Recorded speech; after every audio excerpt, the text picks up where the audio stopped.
Elila, on wanna look at la Capaca Morello, Lega, Elila.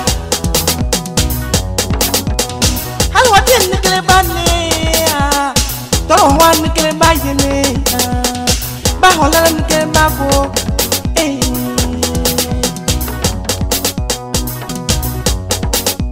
Nina Punda Wallabe, Ube Poli Elila, Egale Elila, Labano Elila. Nina Punda Wallabe, Ube Potal Kamamo, Marie Potal Elila.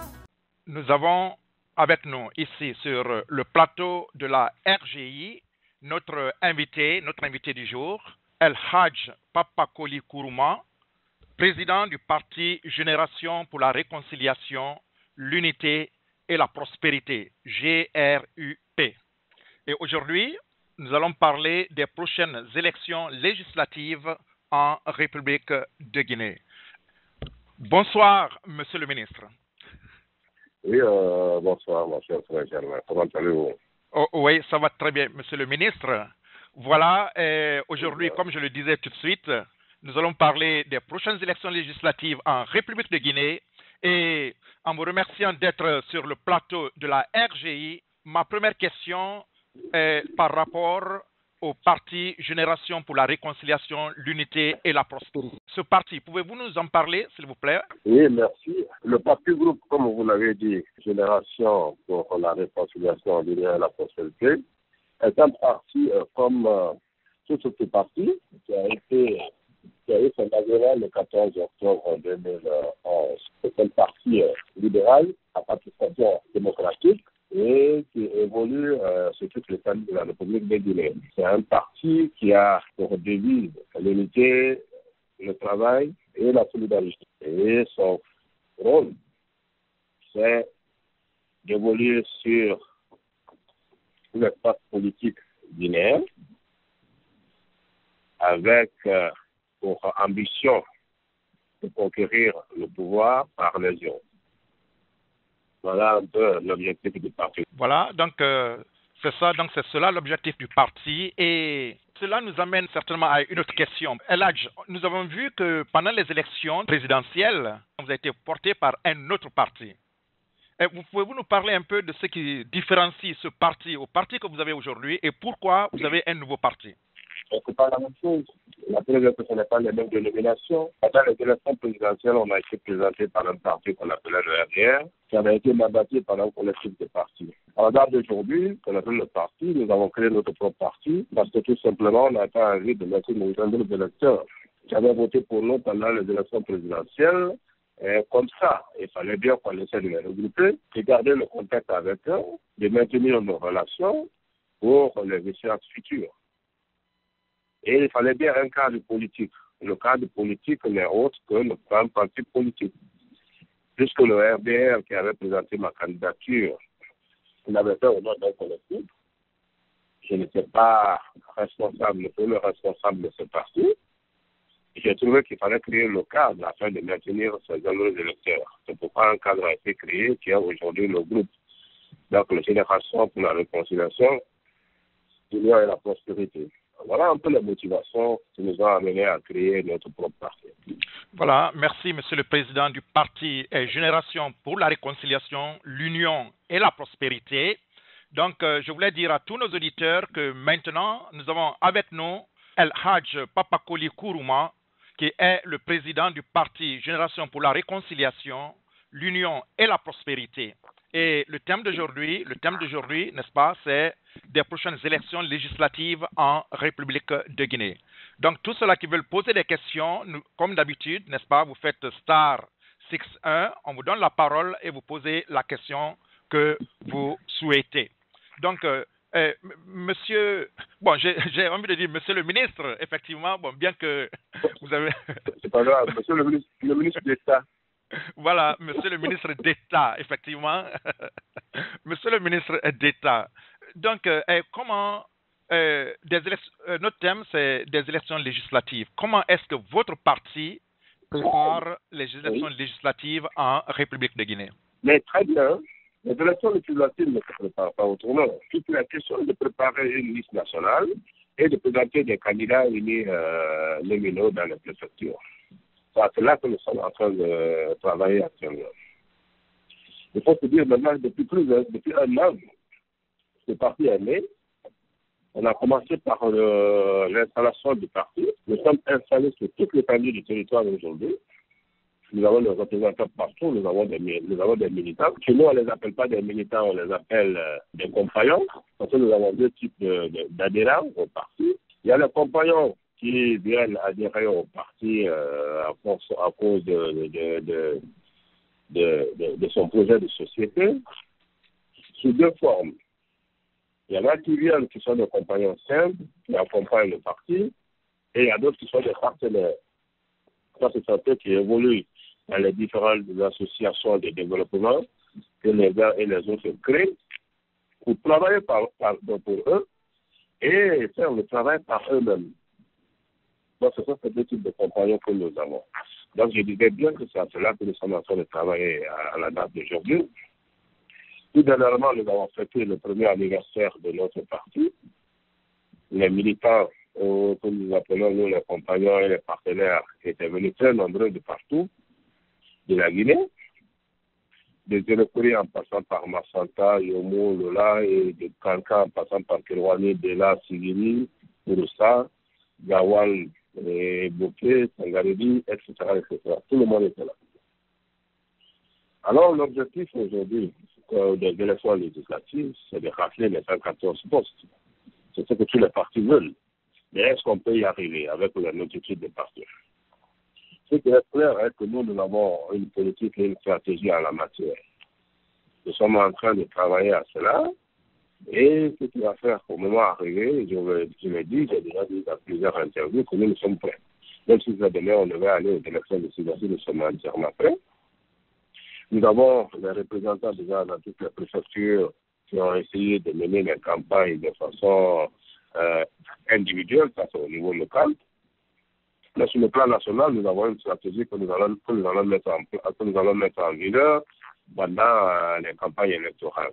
Mais l'avant-campagne, ce qui doit être fait, c'est l'installation du parti, son implantation, et ce sont les adhésions massives que nous analysons du jour au jour. J'avoue franchement que ça va, on ne dira pas qu'on va se prendre, mais il y aura des surprises agréables. Je ne voulais pas utiliser le mot surprise, parce que tout le monde s'attend déjà à cela. Alors j'avoue que le score sera un score vraiment positif. Voilà un peu ce que je peux dire dans le cadre des préparatifs. Voilà, donc merci, Monsieur le ministre d'État. Je voulais vous dire encore une fois de plus que El Hadj Papa Koli Kourouma est ministre d'État chargé de l'énergie et de l'hydraulique de notre gouvernement. Et ce qui m'amène à la question suivante. Monsieur le ministre, depuis il y a un certain temps, effectivement... Ajoutez ça. Oui, voilà, je m'excuse, effectivement. Monsieur le ministre d'État, il n'y en a pas beaucoup, là. Monsieur le ministre d'État. Vous avez effectivement raison, monsieur le ministre d'État chargé de l'énergie et de l'hydraulique de notre gouvernement, du gouvernement guinéen.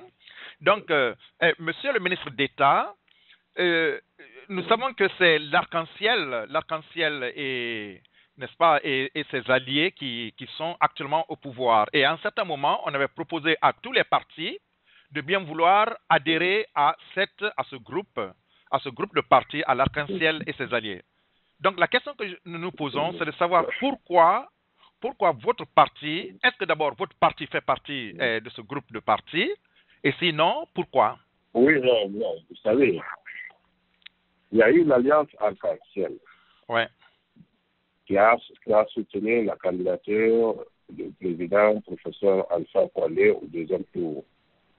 Après le deuxième tour, pour une question stratégique, on a estimé qu'au lieu que les partis restent dans un esprit d'alliance, il fallait aller dans un autre cadre d'organisation qu'on a appelé le parti RPG Arc-en-Ciel. À ce niveau, tous les partis qui ont désiré aller dans le RPG essentiel sont allés. Il y en a qui ont pensé qu'il fallait conserver l'esprit alliance, rester en alliance avec le RPG arc-en-ciel. C'est dans ce cas-là que nous nous situons. Parce que nous nous disons qu'on ne met pas tous les œufs dans le même panier. Sinon, quand le panier tombe, ce sont tous les œufs qui se cassent. Il fallait bien donc que nous démarquions de cet esprit parce qu'on n'était pas adhérents. On n'a pas adhéré de toute façon à cet esprit. Donc, tout en restant dans l'esprit alliance, dans la défense des idéaux du professeur Alpha Condé, nous nous sommes dit que nous voulons notre propre identité. Donc nous voulons nous identifier à travers un parti. Et c'est pourquoi notre groupe a été créé. Donc nous ne sommes pas du RPG arc-en-ciel, mais nous sommes alliés au RPG arc-en-ciel dans le même, avec les mêmes objectifs. Celui qui consiste à soutenir le projet de société du président de la République, à soutenir les idéaux du gouvernement, à défendre le projet de société auquel le peuple guinéen a adhéré. Voilà un peu notre manière de voir les relations qui doivent prévaloir entre le RPG arc-en-ciel et nous-mêmes. Merci, Monsieur le Président du Parti Génération pour la Réconciliation, l'Union et la Prospérité. C'est une occasion pour moi de dire à mes auditeurs que tous ceux-là qui veulent poser des questions, n'hésitez pas à faire star 61. Et c'est vrai que je reçois beaucoup plus d'emails aujourd'hui que ceux qui sont en ligne veulent poser des questions. Donc, la question suivante que je voulais vous poser, Monsieur le ministre d'État. Il y a eu en octobre, le mois dernier, une rumeur persistante qui faisait allusion à votre démission du gouvernement. Est-ce que c'était une réalité? Et si ce n'était pas une réalité, qu'est-ce qui avait pu faire courir ces rumeurs, Monsieur le ministre d'État? Mais si c'était une réalité, je ne serais pas membre du gouvernement aujourd'hui. Ouais. Vous continuez à m'appeler Monsieur le ministre d'État chargé de l'énergie. Ça veut dire que ces rumeurs, c'était des rumeurs. Vous l'avez appelé rumeurs. Donc, ce n'était pas une réalité. Je suis membre du gouvernement. Je n'ai jamais pensé démissionner. Je n'ai pas démissionné. Et je ne démissionne pas. OK, donc c'était effectivement une rumeur et voilà. Voilà, donc une autre question. D'accord, donc c'était effectivement des rumeurs. Une autre question, effectivement, qui nous tient à cœur, c'est les élections législatives en Guinée forestière, effectivement. En Guinée forestière, dans toute la Guinée, c'est effectivement l'objectif de chaque parti politique, mais comme on le sait, chaque parti est implanté dans une partie de notre pays. Donc, en ce qui concerne la partie forestière, selon ce que nous avons lu et entendu un peu partout, il semblerait que vous êtes certain que votre parti, le GRUP, le parti Génération pour la Réconciliation, l'Union et la Prospérité, va tout rafler en forêt. Pourquoi vous en êtes si sûr, Monsieur le Président? Je vais d'abord commencer par rectifier la manière de poser la question. Quand vous dites que chaque parti est implanté dans une partie de la Guinée, ouais. Non, il faut dire que chaque parti a un fief. OK. C'est-à-dire nous sommes implantés sur toute l'étendue de la République, ouais. Mais notre base naturelle, notre fief naturel est la Guinée forestière. Ça, c'est notre fief naturel. Et je dis, et je le répète, je l'ai dit, je continue à le dire, que ce fief est un fief naturel et que je ne le partage avec personne. Et si je le dis, c'est parce que je m'adosse à des valeurs. Et ces valeurs-là, le jour où on aura le temps, pour le moment, je ne vais pas dévoiler ces valeurs. Je pense qu'un moment va arriver où il faudra dévoiler ces valeurs-là. La Guinée forestière, quand je dis la Guinée forestière, c'est mon fief, c'est ma base naturelle. Et je ne partage pas ce fief-là avec quelqu'un. C'est des raisons très, très bien fondées. Et c'est des valeurs sur lesquelles je me repose. Elles sont nombreuses, mais c'est pas la question à l'ordre du jour. La prochaine fois, on en parlera en long et dans les détails. Et je voulais défier quiconque qui pourra me dire que c'est pas vrai et que ce que je dis n'est pas une réalité. Je pense que le mois arrivera où je pourrais démontrer facilement. Oui, effectivement. Voilà, les élections le démontreront, c'est vrai, c'est une réalité aussi. Donc, je vais passer la parole. Voilà, je vais donc directement passer la parole à monsieur Jean-Pierre Guilavogui. Et voilà, monsieur Jean-Pierre, bonsoir. Bonsoir, docteur. Voilà. Donc, bonsoir, monsieur Elhadji Papakoli Nkrumah. Comment allez-vous? Oui, bonsoir, je vais bien. Et vous-même? Ah, on se porte bien, Dieu merci. Je suis vraiment content qu'on vous reprenne aujourd'hui sur cette antenne. Moi, mon inquiétude se situe au niveau de la date des élections. Pensez-vous que ces élections auront lieu cette année ou l'année prochaine? Oui, pour la tenue des élections, la tenue est certaine. Mais cette année, ce n'est plus possible, cette année. Techniquement, ce n'est pas possible cette année. Et juridiquement, ça ne peut pas être possible cette année parce qu'il y a un temps pour convoquer les électeurs. Et ce délai-là est largement dépassé. Si ça devait se tenir au 31 décembre, il est largement dépassé. Le président de la République n'ayant pas convoqué les électeurs jusqu'à la date d'aujourd'hui. Mais pour la prochaine fois, c'est-à-dire l'année prochaine, c'est sûr, c'est certain que les élections vont se tenir, Inch'Allah. Parce qu'à la date d'aujourd'hui, la CENI qui est en charge de l'organisation des élections et qui doit pouvoir présenter un chronogramme était en réflexe et je pense qu'à la date d'aujourd'hui, un chronogramme est établi et qui sera dévoilé aux Guinéens dans les jours à venir à travers un décret sur l'écran sur le président de la République pour convoquer les électeurs. Merci pour cette réponse. Mon inquiétude, c'est surtout au moment où vous-même vous confirmez sur cette antenne que votre fief, qui est la Guinée forestière, ne peut être partagé. Je suis vraiment content que vous êtes sûr de vos propos. Mais je voulais aussi un peu que vous me dites quels sont les atouts que vous devez. Les atouts, j'ai dit que ça c'est une carte que je garde encore dans ma judiciaire et que je ne veux pas exhiber. Mais au moment arrivé, vous allez voir. Mais ce que je peux vous dire pour vous rassurer, M. Jean-Pierre, avant d'entendre votre nom, je parlais que vous êtes de Massanta, c'est ça? Oui, je suis de Massanta, mais je suis né à Zérékouré, habilité à grandi là. Ça, on arrive. Sinon, vous êtes de Massanta? Oui, originaire, oui. Bon, est-ce que si vous savez que je suis de Bouchaladi? Je sais tout de vous. Je ne sais pas, on ne peut pas tout dire sur cette antenne, mais moi, au moment où je venais. Si vous savez ça, voilà une des composantes des valeurs dont je parle. Je vais à Massanta aujourd'hui, je dirais à qui veut entendre que je suis de Bouchaladi, que je suis de Massanta, que je suis de Koyama, que je suis je sais pas, de Binikala, que je suis je ne sais pas où encore, de Serolu, etc., etc. Partout où je vais, je me trouverai chez moi. Je vais à Zérékouré, c'est pareil. Je vais à Youmou, c'est la même chose. Je vais à Lola, c'est la même chose. Quand je suis à Béla, je vais chez mon grand-père Damalanzara, c'est la même chose.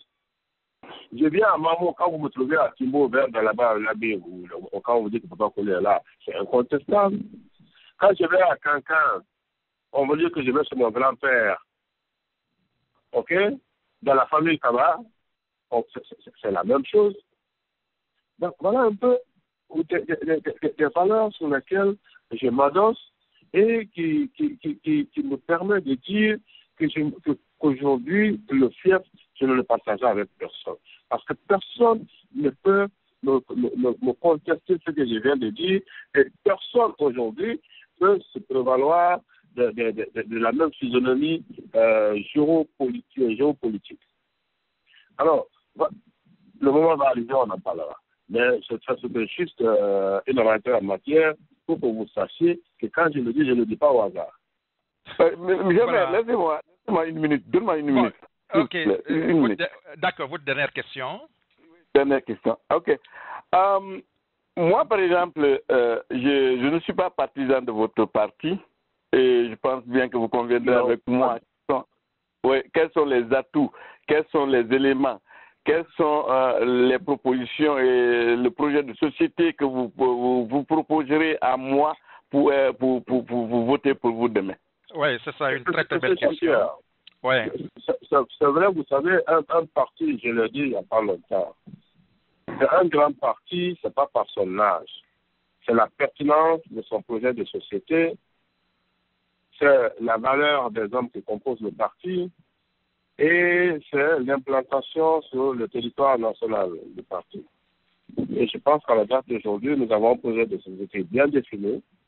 Si je rentre aujourd'hui dans le projet de société, je pense que ça va être un peu compliqué. Mais je vais vous prendre juste un petit élément de ce projet de société aujourd'hui que j'ai énoncé un peu plus tôt. J'ai dit que nous avons deux types de militants. Nous avons deux types d'adhérents. Nous avons les partenaires et nous avons les compagnons. Les partenaires sont eux qui animent les différentes associations de développement. À la date d'aujourd'hui, qu'est-ce que nous avons fait? Nous nous sommes dit que chaque fois, avec les populations à la base, que nous partons convaincre pour voter pour nous, une fois les élections terminées, on rompt avec eux. Il n'y a plus de relations, il n'y a plus de liens. Il faut attendre une autre échéance électorale pour revenir encore vers ces populations. Nous sommes dit que nous voulons rester indéfiniment rattachés à ces populations-là, à la base, à nos compagnons à la base. Parce que qu'est-ce qu'il faut faire? Il faudrait bien que cela se fasse à travers des projets de société que eux-mêmes présentent à la base. Quand ces projets de société-là sont présentés, au niveau du Sénat chez nous, bon, là, je n'ai pas parlé un peu de la structure de notre parti, parce que je me dis qu'on n'a pas assez de temps. La structure de notre parti part de la base du Sénat.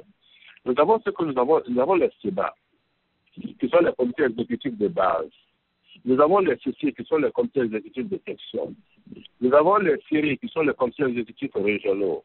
Nous avons le Sénat, qui est le comité exécutif national. Pourquoi comité exécutif? Le comité exécutif parce que le projet de société que nous élaborons est déjà présenté au niveau de l'ensemble de nos structures. À cela, les partenaires adhèrent. En adhérant, nous demandons à ces partenaires d'élaborer leur propre projet s'inscrivant dans notre projet de société que eux-mêmes ils vont exécuter pour eux-mêmes. Alors, je vous donne un exemple. En adhérant donc, en tant que partenaire, on a une caution à payer qui est de 5 000 francs. Si vous êtes 100 personnes associées déjà, vous constituez largement un CEBA qui est un comité exécutif de base, votre cotisation qui est de 5 000 par partenaire, vous font combien? Ça fait 500 000 francs. Au niveau du Sénat, on examine votre projet de société, on voit sur quoi il est basé, et on vous donne la latitude de présenter un projet de coût égal à 5 millions, c'est-à-dire les 500 000 multipliés par 10. Donc, on vous élabore le projet. La structure de pilotage qui est là-bas, qui constitue le comité de base, donc aura la charge de piloter votre projet, de faire le suivi jusqu'à ce que le projet soit réalisé. À partir de ce moment, donc la structure de CEBA qui est mise en place pilote votre projet à hauteur de 5 millions.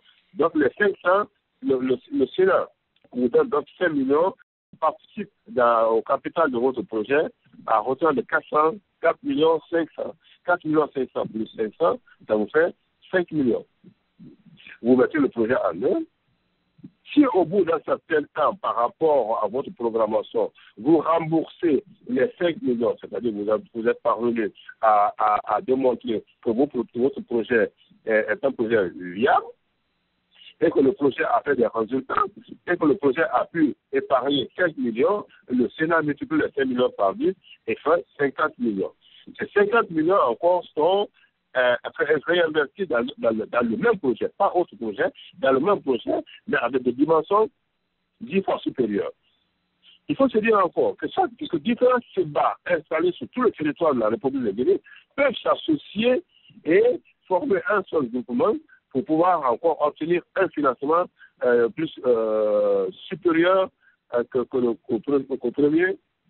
au premier financement, etc., etc. Donc, ça peut être un ensemble de CEBA, ça peut être un ensemble de CC, ça peut être un ensemble de CERE, le tout chapeauté par le Sénat qui est le comité exécutif national. Donc, un comité exécutif, Parce que le projet est déjà élaboré par les partenaires et il est question d'exécuter. Donc c'est une exécution à la base. C'est pourquoi il devient comité exécutif à la base. C'est pourquoi il devient comité exécutif au niveau de la section. C'est pourquoi il devient comité exécutif au niveau de la région et il est chapeauté par un comité exécutif aussi national. Voilà un peu ce qui nous permet aujourd'hui d'avoir un lien continu avec nos populations, avec nos militants, avec nos partenaires et on ne viendra pas tout simplement pour dire, voilà, maintenant que les élections, votez pour nous. Non, on n'a plus besoin de venir faire des commentaires. Vous savez ce que nous voulons faire. Vous connaissez notre projet de société parce que vous le pratiquez à longueur de journée.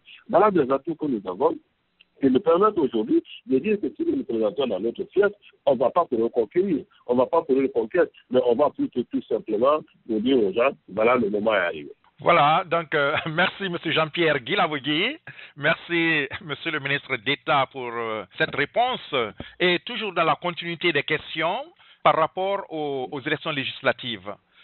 Il semblerait que l'opposition effectivement a un problème en ce qui concerne l'utilisation de Waymark, que l'utilisation de Waymark pose actuellement problème. Quel est le point de vue de votre parti? Non, ce point de vue-là, je l'ai déjà donné à longtemps. Ouais. Et quand je l'ai donné, je pense que les gens m'avaient compris et le débat était clos. Waymark est un prestataire de services, de solutions aux questions électorales. C'est un prestataire de services. Donc, la question de Waymark va se discuter au niveau de la CENI, qui est l'organe d'organisation des élections. C'est la CENI qui sait s'il faut faire appel à Waymark, ou c'est la CENI qui sait s'il faut faire appel à Paul, ou c'est la CENI qui sait s'il faut faire appel à Moussa. S'ils veulent, ils vont faire un comptage électronique. S'ils veulent, ils vont faire un comptage informatique. S'ils veulent, ils vont faire un comptage manuel. Nous, on veut des élections crédibles, transparentes, libres. C'est ça notre problème. Mais se mettre en dehors de la CENI, vouloir discuter, non, Waymark, non, pas Waymark, non, Starmark, c'est pas Starmark, c'est Farmark. Moi, je pense que c'est des questions qui ne doivent pas vraiment se poser si on n'est pas dans une espèce de dilation. Franchement.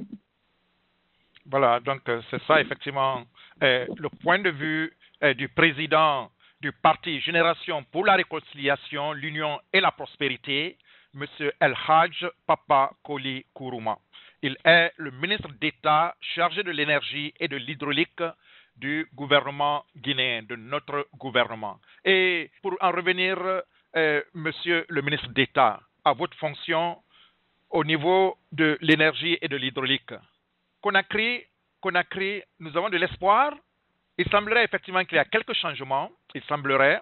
Pouvez-vous nous parler un peu, s'il vous plaît, de votre... C'est vrai que ce n'est pas le sujet, mais bon, de toute façon, vous êtes le ministre d'État chargé de l'énergie et de l'hydraulique, et c'est un sujet qui tient tout le monde à cœur. Où se trouve actuellement votre ministère par rapport à la résolution des problèmes liés à l'énergie et à l'hydraulique? Écoutez, moi, je pense qu'il faut qu'on avance. Cette question, on en a déjà parlé en long et en large. Oui. On continue d'en parler. Avant-hier, avant de quitter Conakry, j'étais à la dédicace d'un livre de mon coordinateur général de l'EDG, qui a fait étalage de tous les acquis que nous avons aujourd'hui, depuis le départ jusqu'à aujourd'hui, ce qu'on a fait. Dans son livre, il a bien dit que ce que nous avons fait en 2 ans dépasse largement ce qui a été fait pendant les 60 ans de colonisation et les 56 ans d'indépendance. Ce que nous avons fait à moins de 2 ans.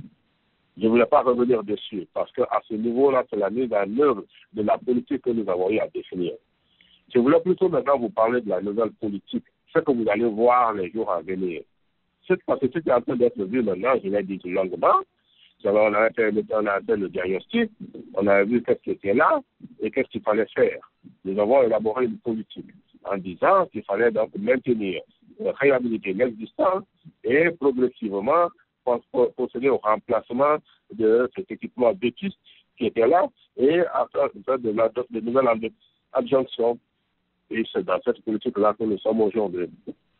Et je suis à Dakar. Je suis là depuis avant-hier. Hier, nous avions une réunion au niveau de l'EMDG pour la partie énergétique. Il y a eu des avancées très, très significatives par rapport à la réalisation du projet hydroélectrique de Kaleta, qui est en train maintenant d'être exécuté, qui était une composante du projet énergétique de l'EMDG. Il y a deux autres composantes qui sont la ligne d'interconnexion longue de près de 1700 km. Il y a également la réalisation du barrage hydroélectrique de Samagalou, qui était la deuxième composante. Or, l'énergie que la Guinée doit donner aux autres pays membres, qui sont la Gambie, le Sénégal et la Guinée-Bissau, était sur le chemin critique de la réalisation des deux autres composantes au niveau des bailleurs de fonds. Hier, nous avons discuté, nous avons trouvé un terrain d'entente. La quantité d'énergie que la Guinée doit fournir aux autres pays membres a été définie. Les autres pays ont accepté et ont salué. Et nous sommes revenus à des meilleurs sentiments. Nous nous sommes dit que cela va être présenté aux bailleurs de fonds les jours à venir. Et avant le premier trimestre de l'année 2013, il fallait boucler le financement de la réalisation de Samagalou et continuer la réalisation de la ligne d'interconnexion qui a déjà le financement entièrement bouclé. Et il y a une autre partie, après le bouclage de la ligne d'interconnexion, nous avons un surplus que nous allons réorienter vers la réalisation du barrage de Samagalou. Ce qu'il faut noter aujourd'hui en matière de politique, c'est que la situation guinéenne, la résolution de la desserte des populations en énergie doit passer impérativement par la réalisation de notre potentiel hydroélectrique, puisque nous en avons, et énormément. Et pour pouvoir réaliser ce potentiel hydroélectrique, il faut une expertise nationale. Actuellement, la nouvelle politique, nous sommes en train d'aller vers le renforcement des capacités des équipes que nous allons mettre en place pour nous permettre d'avoir une expertise nationale et pour que ces équipes soient en mesure de nous réaliser des études, soient en mesure de nous réaliser des micro-barrages et pourquoi pas à la longue faire des études de grands barrages et réaliser ces grands barrages. C'est vers ça que nous avançons.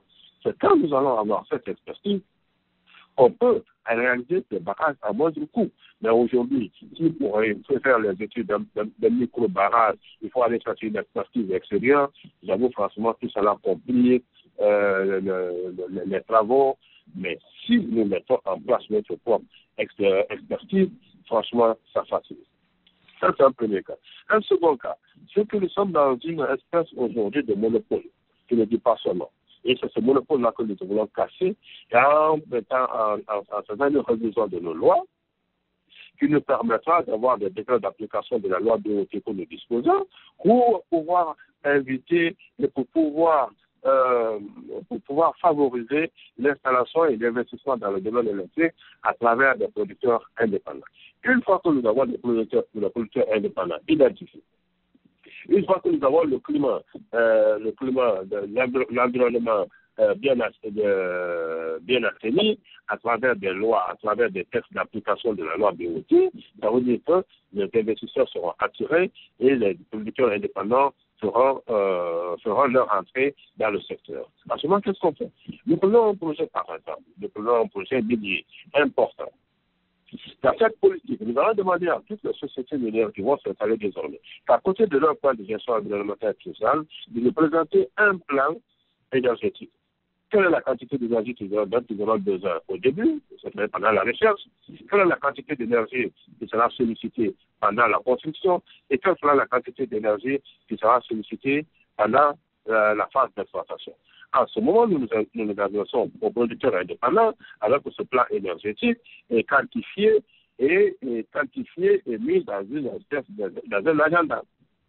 En ce moment, nous demandons aux producteurs indépendants, bien voilà, la société X va pouvoir s'installer dans tel nombre d'années, et à partir de la première année, de telle année à telle année, on a besoin de telle quantité, il faudrait bien que nous ayons les infrastructures nécessaires pour que la société riche en ces talents puisse accéder à de l'énergie à moins de coût.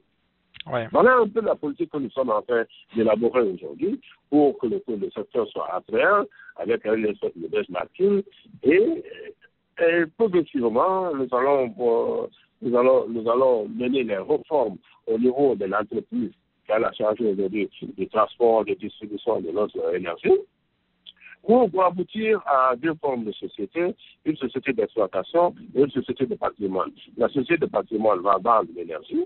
En ce moment, les nouveaux producteurs indépendants qui viennent achèteront l'énergie au même titre que la société d'exploitation qui sera là. Et comme ça, c'est la concurrence. Ouais. Il faut se dire déjà, cela se fera qu'à travers une agence de régulation. Cette agence de régulation est déjà fonctionnelle et participe aujourd'hui aux différentes réunions au niveau des agences de régulation de la CEDEAO. Ils étaient en réunion aussi à Dakar. Les experts sont rentrés ce matin. Et moi-même, je suis encore à Dakar. Je vous parle à partir de Dakar. Oh, d'accord. Donc, on vous souhaite réellement un bon séjour à Dakar. Et une question qui est sur toutes les lèvres, c'est vrai que nous tendons maintenant vers la fin, une dizaine de minutes, effectivement, qui reste. Donc, une question qui est sur toutes les lèvres, pendant les élections présidentielles, lorsque vous avez fait une rencontre avec l'actuel président de la République, on avait eu l'impression que les clauses du contrat, excusez-moi du mot contrat, ça ne convient pas, mais les clauses du contrat étaient le retour de M. Dadis Camara en République de Guinée. Bon. Mais jusqu'à présent, il est toujours en Burkina Faso et on se pose la question, qu'est-ce qui se passe? Qu'est-ce qui ne marche pas? Quel est le problème? Mais moi, je vous retourne la question, qu'est-ce qui ne marche pas? Est-ce qu'il y a un problème qui est posé? Oui. Vous ne m'avez pas posé de questions. Si, je vous ai posé la question. Vous avez fait une narration en me disant, vous ne savez pas quelle est la question, vous ne savez pas quel est le problème qui se pose.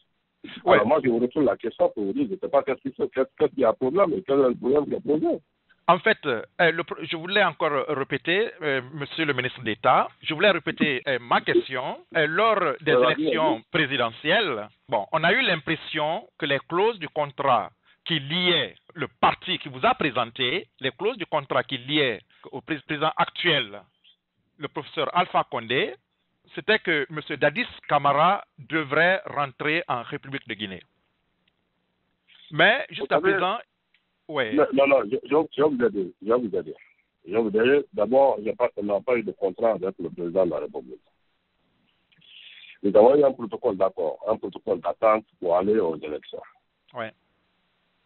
Nulle part dans ce protocole d'accord, il a été question du retour du président Dadis. Je suis l'un de ceux-là, je le dis, je répète, et qui soutient. Je n'ai jamais admis qu'il était interdit au président Dadis de rentrer en Guinée. Je n'ai jamais admis. Et je n'admettrai jamais pour qui que ce soit, en disant que le président Dadis ne peut pas rentrer en Guinée. Le jour où j'aurai la preuve qu'il y a une interdiction pour que le président Dadis rentre en Guinée, je pense que ce jour, on verra une autre phase de pénage pour le coup. C'est pourquoi jusqu'à maintenant, moi, je ne pense pas que ce soit une question. Et quand après l'élection du professeur Alpha Condé, il a fait le déplacement de Ouaga, il s'est déjà rendu là-bas une ou deux, trois fois, et il a dit devant toute la Guinée, devant toute la nation, à travers des zones, des radios internationales, pour le président Dadis viendra en Guinée le jour où il manifestera le désir de revenir en Guinée. À la date d'aujourd'hui, moi, je n'ai pas suivi là, que le président Dadis a demandé à rentrer en Guinée, c'est qu'il y a une opposition. Le jour où cela se fera, le chef, ce n'est pas vous qui allez le dire, vous verrez une autre face du papa Condé. En ce moment, on me dira pourquoi on le retient. Je l'ai dit tout dernièrement lors de l'anniversaire du parti, parce qu'il voulait l'entendre, et un journaliste, que je ne vois aucune chance qui pèse sur le président Dadis. Il n'y a eu aucune inculpation du président Dadis pour n'importe quelle raison que ce soit. Donc, je crois qu'il faut qu'on sorte dans le cadre de l'illusion, parlons en réalité. Dans ce protocole d'accord que nous avons signé avec le président de la République, nulle part on ne parle de retour du président Nadi, parce que pour moi, ce n'était pas une question. Et si se trouvait qu'on avait écrit ça dans le processus d'arrêt, je ne l'aurais pas signé, parce que moi, je me dis que rien ne le retient, jusqu'à nouvel avis. Voilà. Voilà, donc c'est ça, la réponse elle est claire. Merci et je passe la parole à la dernière personne pour une dernière question. Nous avons pratiquement une dizaine de minutes. Voilà, le 5903, le 5903. Bonsoir, monsieur, madame. Allô, oui, le 59... bonsoir. Ah oui, 59... Oui, bonsoir. C'est 5904, s'il vous plaît. Comment ça va? Oui, ça va, Dieu merci. 5904, ah, effectivement. Alors, c'est Nestor depuis Washington. Ah oui, monsieur Nestor, bonsoir. Alors, j'ai une question et une demande à notre frère cher, monsieur le ministre d'État. Et je voulais juste dire que ma question est que, d'abord, bonsoir, monsieur le ministre. Bonsoir, mon cher frère. Oui, alors, je voudrais juste, ma question est que, qui est votre représentant aux États-Unis? Ma deuxième demande est que, je voulais dire ça un peu, je voulais poser cette demande en guerre, si vous me permettez. Allez-y. Ok, alors, je voulais vous dire juste, problème d'électricité de Zérékouré. Est-ce que vous savez que quitter Zérékouré, aller à Bola, vous quittez Bola, vous partez à Yapangay. Après Yapangay, il y a un petit village derrière là-bas, que j'ai oublié un peu le nom. Et ce village-là, entre ce village-là, il y a Ekali, Touan Loy Houpele, il y a Houloudi Kenetakala, Dakama Houong. Est-ce qu'il n'y a pas un pomate coupo et barrage créé là? Moi, je suis très très content. Question aucune pour que vous bosez, mais de fait que nous avons un gabo que pomate coupo genati elle n'a visité yakuni et me bli le po elle là loi que nous kati il y a pas le électron peut-être à demi-kilomètre ou bien 1 kilomètre il y a woman quelques barrage créé là au moins pour la forêt, s'il vous plaît. Vraiment, je vous prie encore, ne boyez et pomate coupo. Merci beaucoup et c'était ça. Merci. Je vais aussi répondre à garder, peut-être si ça te fait du bien. Il n'y a pas de problème. Il y a un barrage là. Barrage caractéristique à Kama. Le barrage caractéristique à Kama, de l'Oba à retenir, c'est-à-dire le réservoir. Mais il y a à Hira. Il y a tout à carburant. Central là, il n'y a pas il y a tourné là. Même le site à Central, dans le même, il y a tourné, ici, il y a adorné.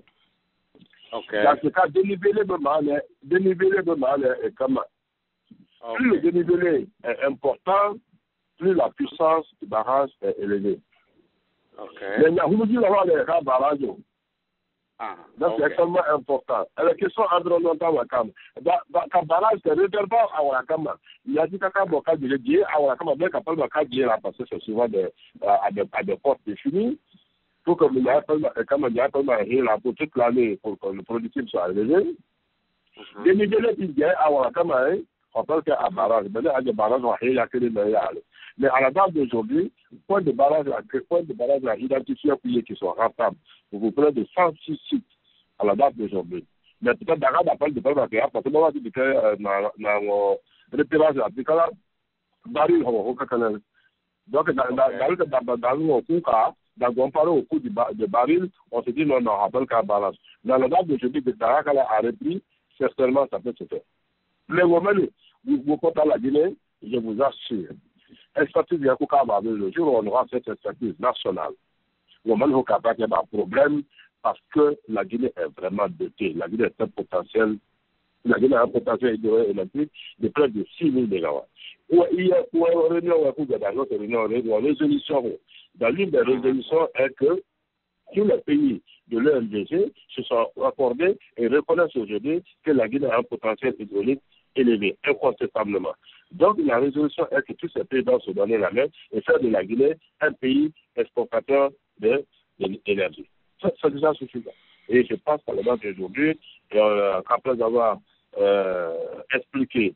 Donc, je disais, le problème d'électrification de la Guinée ne va pas se poser comme problème dans la mesure où sur toute l'étendue de la Guinée, il y a au moins un micro-barrage répertorié dans au moins chaque zone.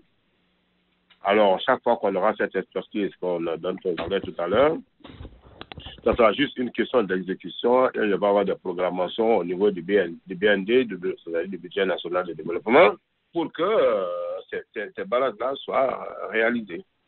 Voilà. Voilà, donc je voulais vous informer, chers auditeurs, que à l'heure là, ce n'est pas la radio qui a appelé Monsieur le ministre d'État, mais c'est lui qui nous a rappelé et ce que nous sommes en train de faire, c'est lui qui le supporte financièrement. Voilà. Non, donc, ça ne me dérange pas. Ça ne me dérange pas. Ah, voilà, donc merci pour cela. Allez-y. Voilà, Nestor, voilà. Est-ce que vous avez une autre question, Monsieur Nestor? Oui, d'abord, concernant le problème de courant, là, si je comprends bien par là, et quand il y a un projet à tiga kaye glinga ya kulo jal ko ka pa da holo boju parce que bu ma gangay nous ko nous way ya ko jo nous wa be ya ko regarde jal ko déjà barrage la kala kuma ile ka déjà appel elle on étude ka ba nyoko la programmer expertise ga ko ka mo na no ga no to du yi appel que la no pour déjà avoir le transfert de technologie. Il y a des occasions, il y a des Zebela, il y a des Lofa. Voilà, le goutte à quelque chose de comme un keno. Là, il y a un donc, alors voilà un certain ensemble de choses. Elle aime s'entendre pour que dans le cadre de festivité de 55e anniversaire, pour que ma s'entende ouais parler pour que sur le dos ouais parler etc. et ngoman ba mama liba est liba kale elle ba ja ko ngo santal ka fonctionnel que les mon gars ko ok ça tout le monde là que malika ya ka liba wo première question boni ba wo représentant aha c'est ça maintenant aux États-Unis. États-Unis. Bon, là, c'est vrai que mon représentant au Bac, mon représentant à Flamonda. D'accord, là-bas, Diallo Mustafa, avec Timbo. Gapa kawo adresse à Tiabo, et kakere pas qu'on katolu. Gaëtan, là-haut. Washington. Washington, lequel? Bon, là, voilà, mais en tout cas, il y a Washington DC qui est la capitale américaine, Nabangakala. Il y a Washington City qui est à côté du Canada. Bon, là, on a pas mal. Ok. On a pas mal. Elle est de la Kala à l'Eno, la Kala Bassalan. Il y a Gileka pour la caille à l'ambassade. Comment ça rangbe? D'accord, Salam. Ok. Ok. Ah ouais. Voilà. D'abord, Condé, gars, je l'ai qu'à comptable, mais moi, gars, Washington DC. Ok. Ah. Donc vraiment, quand menya goulawo oui, à nous connaître. Vraiment, nous connaître. Donc voilà, chers auditeurs, donc Monsieur Nestor, merci beaucoup, merci bien pour vos questions. Et je vais donc passer directement au 1599, c'est pratiquement une question, s'il vous plaît. 1599. Bonsoir, madame. Bonsoir, monsieur. Les 4 derniers chiffres, c'est le 1, bonsoir. 5, 9, 9. Oui, bonsoir. Bonsoir, monsieur le ministre d'État. Voilà. Oui, bonsoir, monsieur.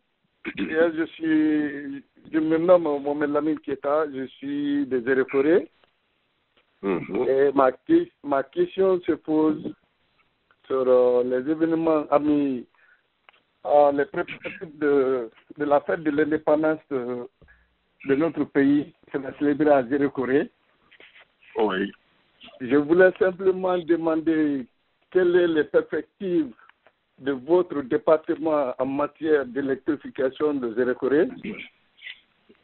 Et s'il faut le dire encore, ce n'est pas une question régionaliste, mais Et il faut voir, on a quand même des gens dans le gouvernement de la forêt, quels sont réellement les efforts qu'on a mis en place pour la bonne réussite. Étant que Zérékoré est parmi les villes les plus défavorisées en matière d'électrification, je voulais simplement vous demander quel est votre effort pour nous, pour que nos parents aussi arrivent à voir la lumière pendant la nuit. Et je vous remercie. Monsieur Keta, merci mon cher frère. Mais je crois que je ne sais pas si vous êtes en contact avec Zérékoré. Zérékoré est électrifié aujourd'hui. La centrale régionale de Zérékoré fonctionne aujourd'hui avec une puissance de 3 MW. Les branchements sont en cours. Il n'y a que toutes les parties de Zérékoré n'ont pas encore bénéficié de cette électricité. Mais c'était prévu dans la seconde phase du projet. Le financement est obtenu à travers la BIDC et cette seconde phase va rentrer la réalisation de cette seconde phase rentrera en vigueur très bientôt, avant fin décembre. Donc, cette l'indépendance ou pas, cette mesure-là déjà était prise. Et elle est en train, le projet évolue. Mais c'est qu'à côté de ça, il faut se dire que faire de l'indépendance ou pas faire de l'indépendance, le budget national de développement a déjà pris en compte les études du barrage de Guézo-Guézia, les études du barrage des Zébéla, qui totalisent une puissance de près de 100 MW. Si ces études-là sont réalisées, nous allons boucler le financement et ça rentrera dans le cadre de l'électrification de la Guinée forestière et voire même une partie de la route Guinée, à travers les Kékérouani, Béla et autres. Il faut se dire également que nous avons un micro-barrage à Guékédo, qui est le barrage Keno, dont la réalisation permettra d'avoir une puissance de 0,8 MW. Mais tout dernièrement, le gouvernement a décidé de porter cette puissance entre 2,1 et 3 MW. Et le gouvernement est prêt aujourd'hui à financer comment on appelle ça, à financer les frais supplémentaires, puisque c'est une réalisation qui sera faite par le Fonds de l'environnement mondial. Mais le coût supplémentaire qui va porter à 2,1 jusqu'à 3 pour nous permettre d'électrifier Késédougou-Guékédou est supporté entièrement par la Guinée et au moment où je vous parle est inscrit au budget national de 2013. Il y a également dans le cadre de la fête, nous sommes en train de penser à la réhabilitation du barrage sur le Lofa-Wewe qui alimente aujourd'hui Massanta. Sans compter que, indépendamment de la fête, il y a un projet, le projet national comment on appelle, le projet national d'électrification des préfectures qui va mettre en place toutes les lignes moyenne tension et basse tension de toute la Guinée forestière avec les puissances énergétiques de 1 MW pour chaque préfecture. Les groupes électrogènes qui doivent servir à cela sont déjà disponibles à la Conakry.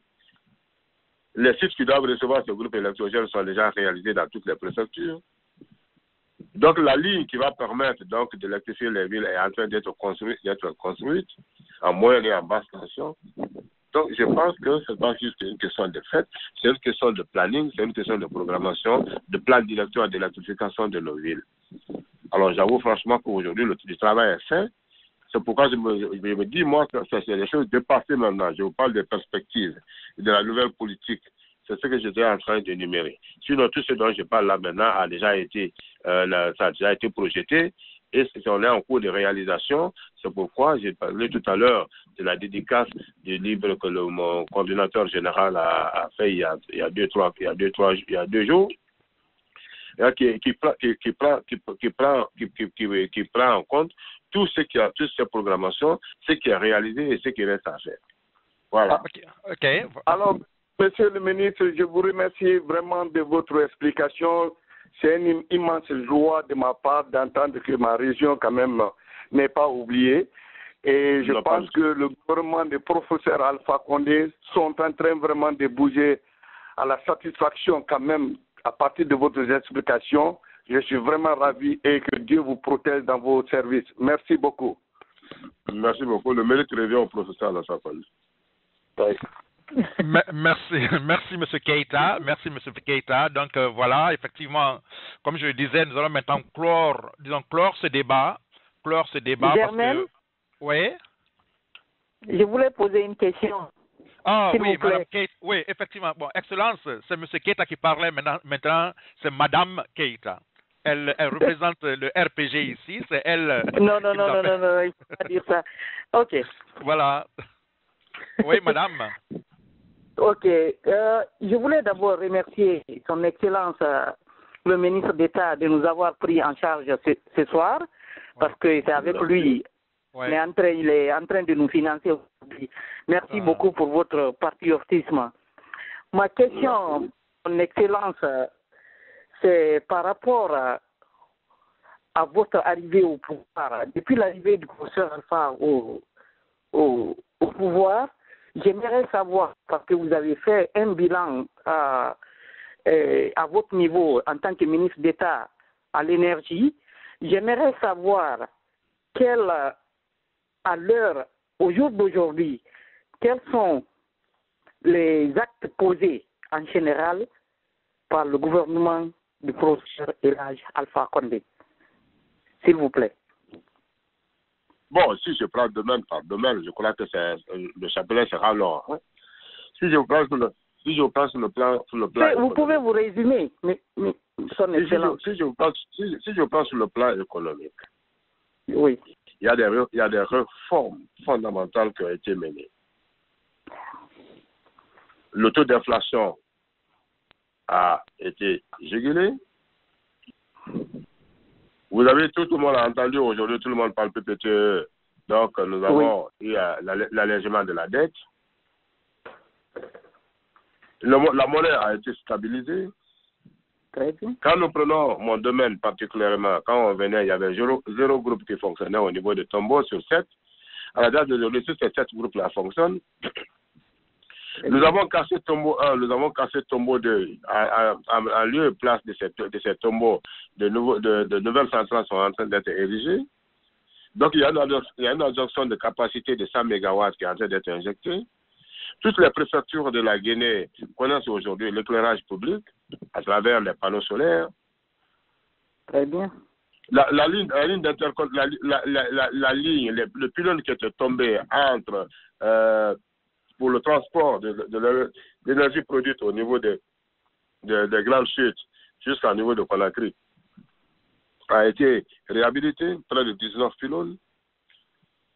La ligne au niveau du système interconnecté qui avait des faiblesses parce que tout simplement ça avait été vandalisé et qui n'avait plus de mise à terre sont en train d'être réhabilités. L'amélioration du taux de descente est une réalité aujourd'hui à Conakry. Des centrales vont être installées dans toutes les préfectures de la République, lesquelles les groupes sont déjà disponibles au niveau du palais sectoriel.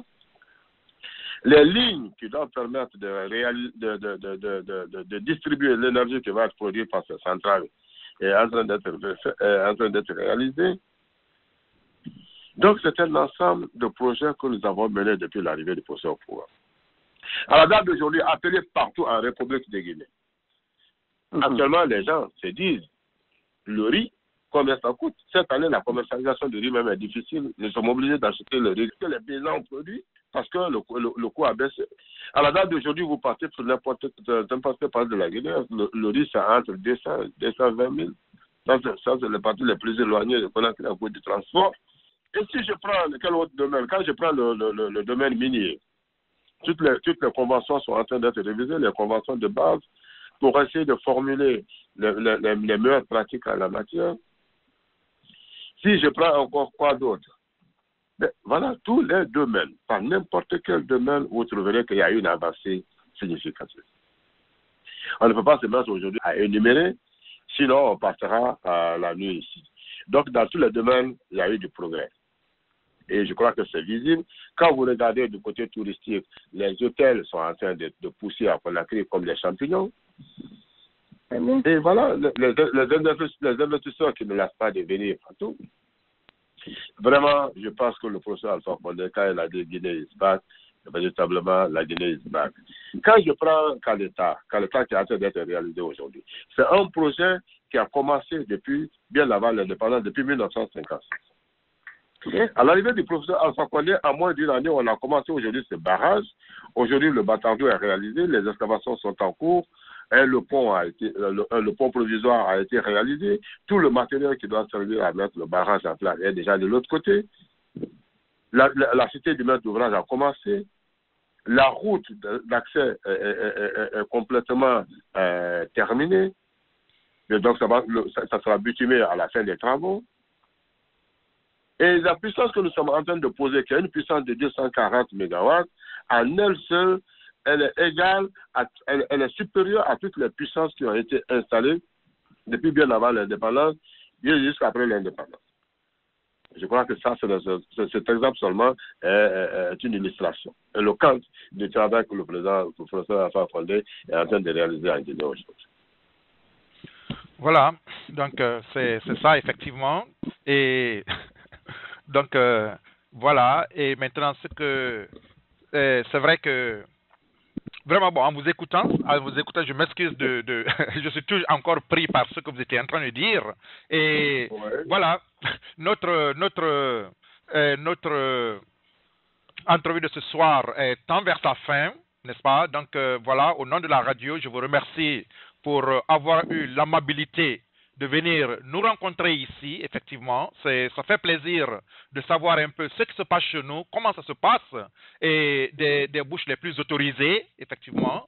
Et donc, je voulais vous donner la parole pour vos derniers mots. Et en même temps aussi, vous remercier pour le support que vous êtes en train de faire pour nous, pour cette radio maintenant, parce que, effectivement, ça se fait à vos frais.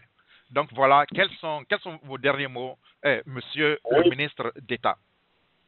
Merci mon frère Germain, et je crois que ça, on se le doit. Et j'avoue franchement que c'est avec plaisir que j'ai intervenu sur votre radio. Merci de m'avoir donné cette opportunité. Et merci à tous les auditeurs, de vos nombreux auditeurs qui ont pris leur temps pour les écouter. Et merci à tous les intervenants qui nous ont posé des questions afin d'enrichir les débats. Merci à vous-même qui avez pensé qu'il fallait qu'on intervienne sur votre radio pour éclairer la lanterne de vos nombreux auditeurs. Je reste entièrement à votre disposition toutes les fois que vous aurez besoin de moi. Et merci encore une fois. Félicitations pour votre radio et nos encouragements. Merci, monsieur le ministre d'État, et passez une bonne nuit. Merci beaucoup et bonne nuit à tout le monde. Voilà, c'est ça. Donc, voilà, chers auditeurs, c'était El Hadj Papakoli Kourouma, président du parti Génération pour la Réconciliation, l'Union et la Prospérité. Monsieur Papakoli Kourouma est aussi le ministre d'État chargé de l'énergie et de l'hydraulique.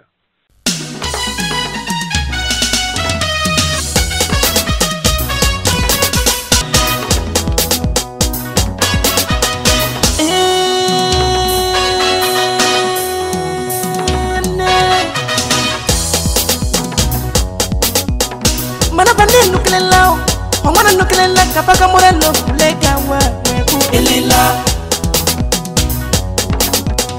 halwa bien nukele bane toro wa nukele bayele ba hola nukele babo